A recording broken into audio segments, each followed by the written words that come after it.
여러분 안녕하세요. 직관의 맛 군어 투어. 오늘 아스날의 근본을 찾기 위해서 이곳에 왔습니다.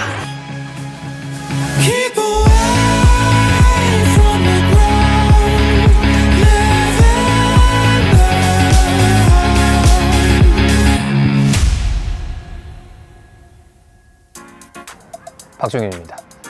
직관의 맛 군어 투어. 오늘은 아스날의 근본인 곳을 한번 쭉 돌아다녀 보려고 이곳에 왔습니다. 오늘 하루 종일 그래서 야외 촬영이에요.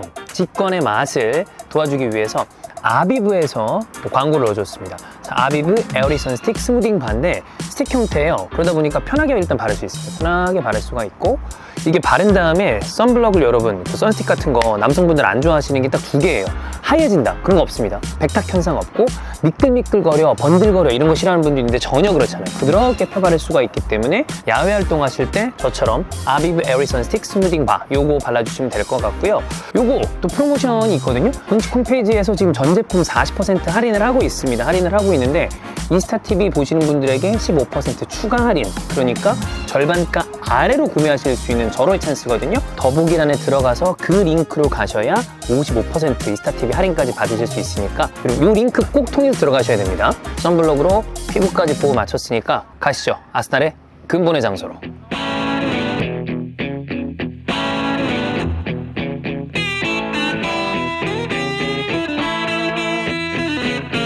여기가 지금 보시는 것처럼 울위치라는 곳입니다. 울위치라는 곳이 로얄 아스날이라고 있었대요. 그래서 로얄 아스날이 뭐야? 그렇게 생각하시면 됩니다. 로얄, 왕립, 아스날, 무기고. 여기서부터 아스날 구단이 시작을 했다고 생각하면 되는데, 군데군데 그 아스날 로고에 있는 대포 같은 것도 많이 있고, 아 여기서 아스날이 스타트를 했다, 즉 아스날의 근본이 여기구나라는 느낌이 물씬물씬 풍기는 게 굉장히 많습니다. 1800년대 후반이었죠.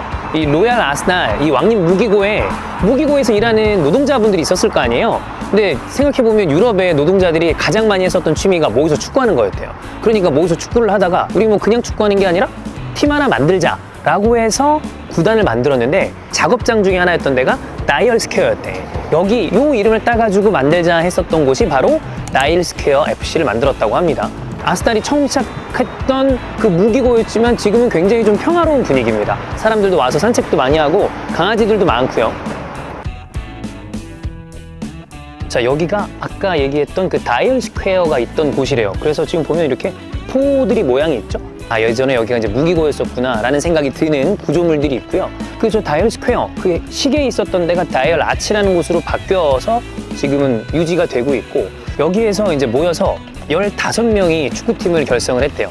데이비드 단스킨이라는 여기 이제 노동자래요. 그 사람이 중심이 돼서 15명이 같이 발족식을 가진 거지. 이 노팅엄 포레스트 출신의 2명이 합류하게 됩니다. 이 베이츠라는 사람이랑 비어슬리라는 사람이 합류를 해서 그 사람이 나중에 중요한 도움을 줍니다. 아스날 한참 잘할 때는 축구가 화할 것 같다, 총을 쏘는 것 같다, 총잡이들이라는 게 거너스나 이런 게 잘 어울리는 그런 느낌이 잘 남아있지 않나.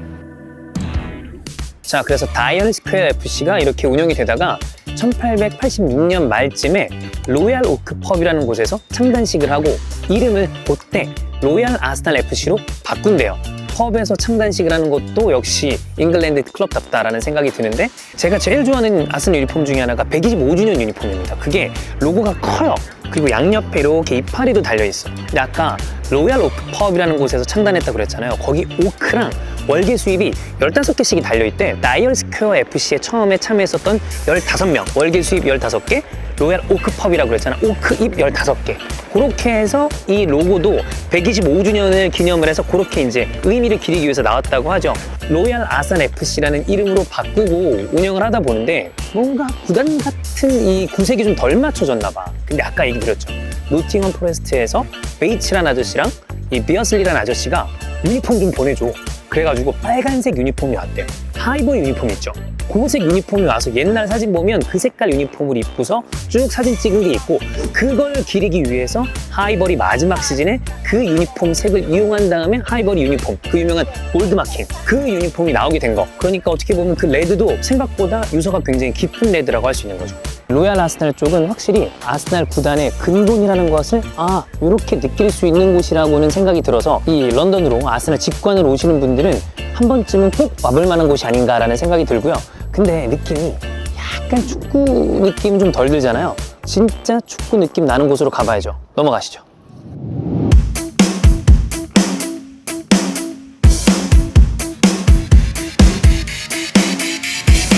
울리치라는 곳이 런던 남동부래요. 남동부 거기가 지리적으로 사람도 별로 많이 안 살고, 그때 당시에 사실 팀의 수익이라는 게 별게 없어요. 다 관중 수익이야. 지금은 생각해보면 뭐 중계권도 팔고 막 유니폼도 팔고 돈 벌 게 많은데, 당시에는 관중 수익이 없으면 팀을 운영하기가 어려워요. 근데 울위치라는 곳이 주변에 사람도 많이 안 살고 이동도 쉽지 않으니까 이게 구단에 재정 문제가 생기는 거죠. 자, 구단의 재정이 이렇게 어려운 상황에서 여기에서 하나의 인물이 등장을 합니다. 헨리 노리스라는 사람이 아스날에 관심을 보여요. 그래서 1910년에 아스날에 참여를 합니다. 이거 어떻게 재정의 문제를 타파를 하나 생각을 했는데 답이 없어요. 유니폼을 팔아, 중계권을 팔아, 답 없거든요. 사람을 많이 오게 만들어야 돼. 그러면 다른 거 없어요. 사람 많은 곳으로 가자. 옮긴 곳이 바로 여기 하이버리입니다.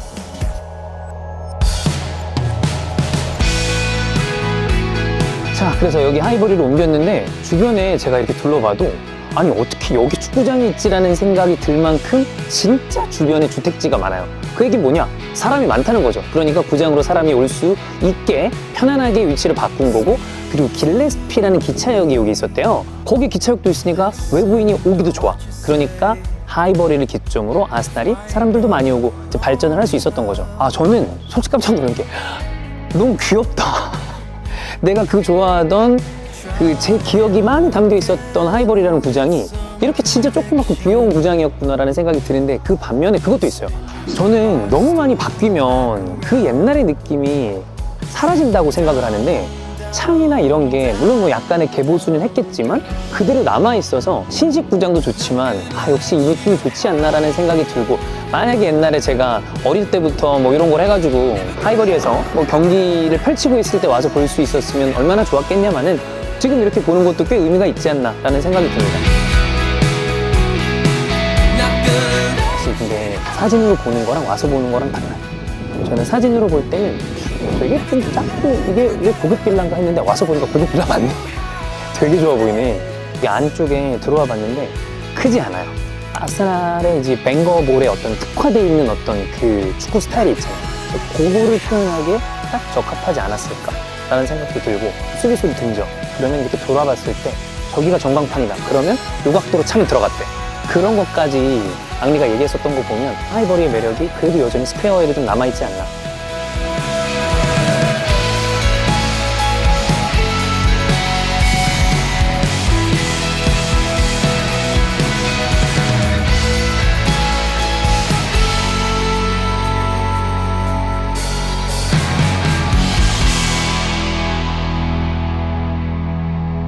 자, 이곳 하이버리 지역으로 왔기 때문에 울위치에서 북런던으로 온 거잖아요. 그러니까 팀 이름도 울위치 아스날을 쓸 이유가 없죠. 울위치를 빼고 아스날 FC 이 이름으로 굳어지게 됐습니다.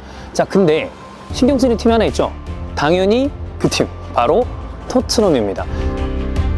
토트넘은 당시에 꽤 잘 나가는 팀이었대요. 1900년도 초반에 FA컵 우승도 있었고, 자, 근데 1913년에 아스날이 본인들 가까운 지역에 구장을 딱 옮겼어. 신경이 쓰이잖아요. 근데 그 와중에 두 팀이 원수지간이 되게 된 이 결정적인 사건이 1919년 20년쯤에 벌어졌다고 합니다. 리그를 치르다가 전쟁이 난 거야. 1차 대전. 그러니까 리그를 멈춰야 되잖아요. 그런 다음에 이제 19년, 20년쯤에 리그를 다시 재개할 때가 됐어. 전쟁이 멈췄으니까. 근데 거기서 풋볼 리그가 그런 선택을 했다. 야, 우리 1부 리그 20개 팀으로 하지 말고 2개 팀 늘려서 22개 팀으로 가자. 1부 리그 19위 팀이었던 당시의 첼시, 얘네들은 잔류. 그리고 2부 리그의 1, 2위 팀 두 팀은 승격. 그러면 22개 팀으로 잡았을 때 한 팀이 남잖아.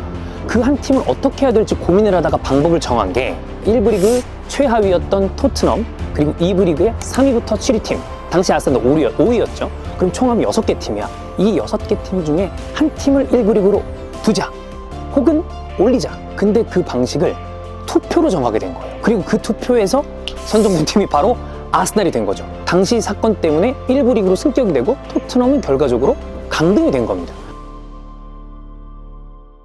자, 그래서 이 북런던 더비, 아스날이랑 토트넘은 이런 역사 때문에 사이가 좋을래야 좋을 수 없는 가운데, 현대에도 두 팀 팬들 사이에서는 정말 원수지간이 될 수밖에 없는 사건도 있었죠. 솔 캠벨. 유스예요. 주장이에요. FA로 이적을 했어요. 전날까지도 자기는 토트넘을 위해서 뭐 뛸 수 있다. 그런데 바로 다음날 기자회견 보니까 라이벌 팀으로 이적. 근데 솔 캠벨 와가지고 토트넘 팬들이 우 하는 가운데 아스날 무패 우승 멤버였습니다. 이런 이 솔 캠벨 같은 선수가 있다 보니까 두 팀 팬들 사이, 두 클럽의 사이가 좋아질래야 좋아질 수가 없죠.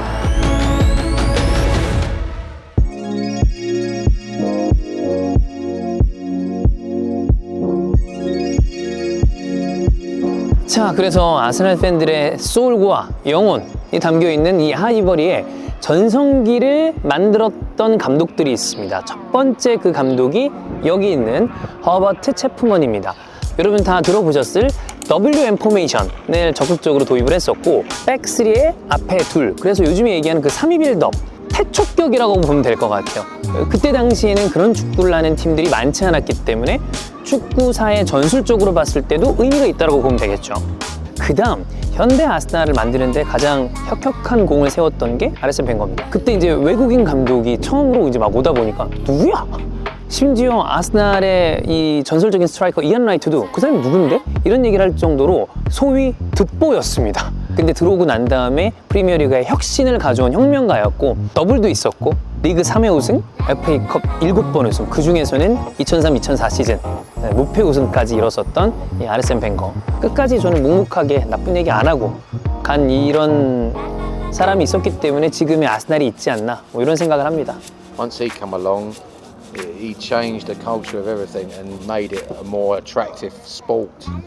I think he reinvented it when he came along, and that's why we're here today, really, because of Arsene Wenger. First foreign football manager really to, come into the Premier League. He brought that universal and continental style of football over to the Premier League. Changed the way that footballers, treated themselves as human beings. They started looking after their bodies. He brought science into the game as well, and I think, as a result, the game's a lot more competitive. It's played by athletes, and it's a faster, quicker, slicker, a more agile game of football now. I think that's kind of spread across the Premier League now.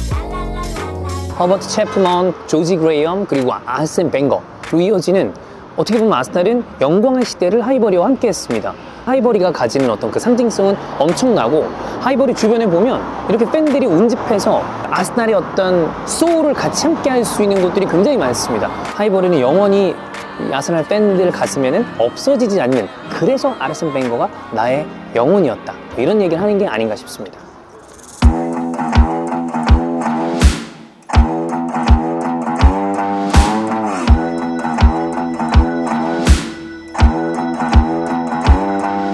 Me, I was born in 64, so round about 1970.